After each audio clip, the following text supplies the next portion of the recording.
ద్వాదశ జ్యోతిర్లింగం అష్టాదశ శక్తిపీఠం ఒకే చోట కొలువైన శ్రీశైల గిరిదర్శనం చేసుకుంటే పుణ్యం లభిస్తుందని భక్తుల విశ్వాసం. శ్రీశైలానికి వచ్చే భక్తులు మల్లికార్జున స్వామి అమ్మవార్ల దర్శనం చేసుకుని అనంతరం సమీపంలో ఉన్న ప్రకృతి అందాలను ఆస్వాదిస్తున్నారు. కృష్ణానదిలో పడవలో ప్రయాణిస్తూ కృష్ణానది సొగసులు, రాష్ట్రానికి వెలుగులు ప్రసాదిస్తున్న శ్రీశైల జలాశయ కట్టడాలను సందర్శిస్తున్నారు. పర్యాటక అభివృద్ధి మండలి ఏర్పాటు చేసిన మోటారు బోట్లు తీగ మార్గంలో ప్రయాణిస్తూ ప్రకృతి అందాలను ఆస్వాదిస్తున్నారు. బాగుంది. అక్కడ బోట్ షికారు పోయినాము, అది బాగుంది. అక్కడ బ్రిడ్జ్ వరకు వెళ్ళొస్తా ఉంటారు.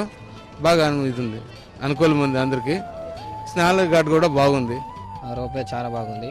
అట్లే చుట్టుపక్కల చూడడానికి కూడా చాలా అందంగా ఉంది ప్రకృతి. అదే పాతరంగంలో స్నానం చేయడం చాలా పవిత్రమని రోపే ద్వారా వచ్చేస్తున్నాం.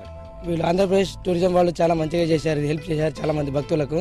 ఎందుకంటే చాలా మందికి నడచడం కాదు, అట్లాంటి వాళ్ళకి ఇది ఒక శుభకరం. చాలా మంది స్నానం చేయాలనుకుంటే పవిత్రమైన పాతరంగంలో స్నానం చేయాలనుకుంటారు, వాళ్ళకి ఇది చాలా ఉపయోగదాయకం.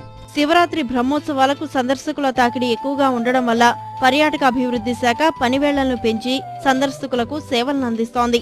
ఉదయం 6 గంటల నుంచి రాత్రి 9 గంటల వరకు తీగ మార్గం, మోటారు బోట్లను నిర్వహిస్తూ పర్యాటకులకు కృష్ణానదిపై విహారం చేసే అవకాశం కల్పిస్తున్నారు. శ్రీశైలం వచ్చే భక్తులకు మనం ఏపీ టూరిజం వారికి రోపే అండ్ బోటింగ్ ఫెసిలిటీస్ అవకాశం కల్పించినాము. రోజు మామూలుగా 6 నుంచి 5 వరకు స్టార్ట్ చేసేవాళ్ళు. ఈరోజు శివరాత్రి సందర్భంగా 5 గంటల నుంచి స్టార్ట్ చేసి రాత్రి 9 వరకు కంటిన్యూషన్ నడిపిస్తాము.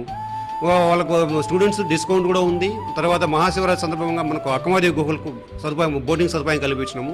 భక్తులకు ప్రకృతి అందాలు వీక్షించే సదుపాయం కల్పిస్తున్న పర్యాటక శాఖ అధికారులు అనారోగ్యం, ఇతర కారణాల వల్ల పాతాళ గంగలో స్నానం చేయలేకపోతున్న వారికి రోప్వే ద్వారా పాతాళ గంగకు చేరే అవకాశం కల్పిస్తున్నారు.